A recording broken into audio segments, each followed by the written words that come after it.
बच्चों, आज मैं आपको आपकी उत्कर्ष हिंदी पाठमाला कक्षा 7 पाठ 6 अतरंग पत्राचार के प्रश्नोत्तर समझाने जा रही हूँ। प्रश्नोत्तर समझाने से पहले मैं आपसे यह कहना चाहूँगी, जिसने भी अभी तक मेरे चैनल को सब्सक्राइब नहीं किया, इसे सब्सक्राइब करें और लाइक भी करें। अब बच्चों, मैं प्रश्नोत्तर समझाना शुरू करती हूँ। सबसे पहले बताइए कि प्रश्न और उत्तर। नंबर 1, जगदीश चंद्र बसु को किस काम में बहुत समय लग रहा था? उत्तर, विदेश में रहें या स्वदेश लौट जाएं। मन को इन दो विकल्पों में से किसी एक पर अमल के लिए तैयार करने में उन्हें बहुत समय लग रहा था। प्रश्न 2, महाराष्ट्र में कौन कौन से दो कर्मठ त्यागियों की बात की गई है? उत्तर, महाराष्ट्र में दो कर्मठ त्यागियों तिलक और पराजपे की बात की गई है। प्रश्न 3, दूसरा पत्र किसने किसको लिखा? उत्तर, दूसरा पत्र रविन्द्रनाथ ठाकुर ने जगदीश चंद्र बसु को लिखा। अब बच्चों, लिखिए कुछ शब्दों में प्रश्नों के उत्तर।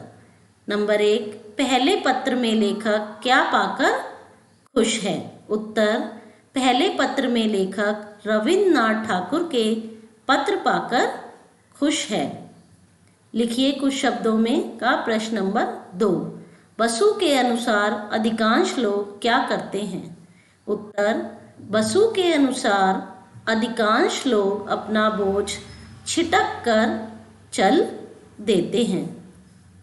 प्रश्न 3, जगदीश चंद्र बसु के मन में क्या संघर्ष चल रहा था?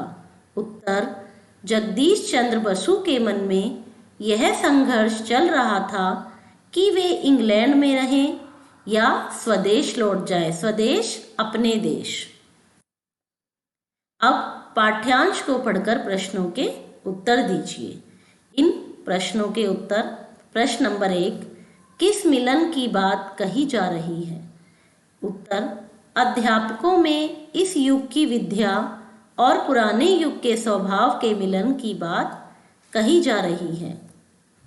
प्रश्न नंबर 2, सच्चा भारतीय बनने के लिए क्या जरूरी है?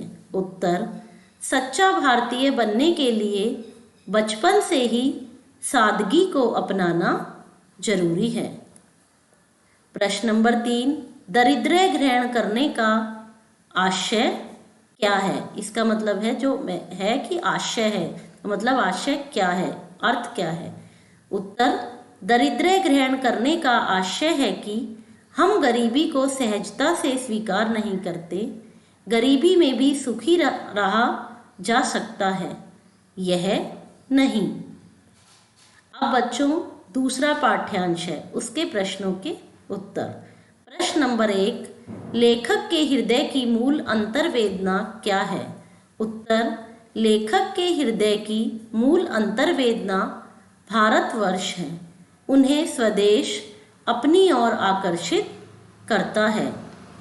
प्रश्न 2, क्या पूरा करने में बहुत समय लग रहा है? उत्तर, जिस यंत्र पर वे काम कर रहे थे उसे तैयार करने में बहुत समय लग रहा है।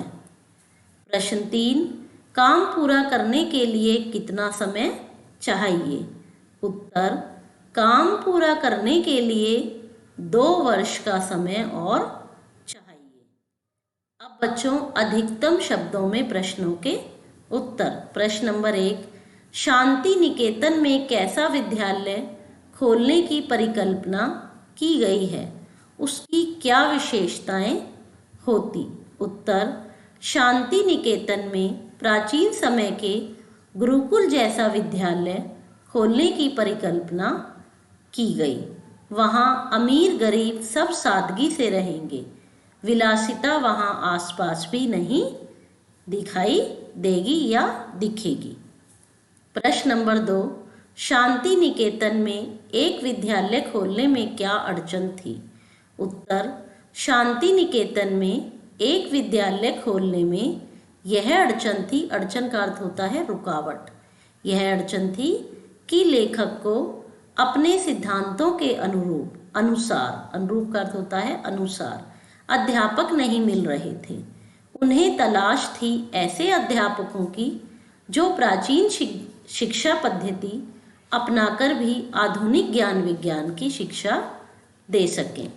प्रश्न नंबर 3, भारतीयों को क्या और किस प्रकार भ्रष्ट कर रहा था? उत्तर, भारतीयों को विलासिता भ्रष्ट कर रही थी, अपने ऊपर संयम नहीं रह गया था। यही कारण है कि वह सुख सुविधाओं की ओर आकर्षित होकर भ्रष्ट हो रहे थे। प्रश्न नंबर 4 है, लेकिन अधिकतम शब्दों में है, इसका समझाइए। इसमें 2 प्रश्न हैं। नंबर 1, विलासिता की कहीं गंध मात्र भी नहीं होगी। उत्तर, लेखक का कहना है कि सभी सादगी से रहेंगे, विलासिता की कोई वस्तु आसपास भी नहीं होगी। इसका 2 समझाइएगा प्रश्न, यदि मेरा अभीष्ट अपूर्ण रह जाए, अधूरा रह जाए, तो उसे सहन कर लूँगा। उत्तर, लेखक स्वदेश लौटने को आतुर हो रहे हैं, व्याकुल हो रहे हैं। इसके लिए उन्हें अपना कार्य अधूरा छोड़ना पड़े तो वह भी उन्हें बर्दाश्त है। बर्दाश्त का अर्थ होता है सहन करना। बच्चों, अब मैं इस पाठ के प्रश्न उत्तर समाप्त करती हूँ। आशा करती हूँ मेरा यह वीडियो आपको पसंद आएगा। धन्यवाद।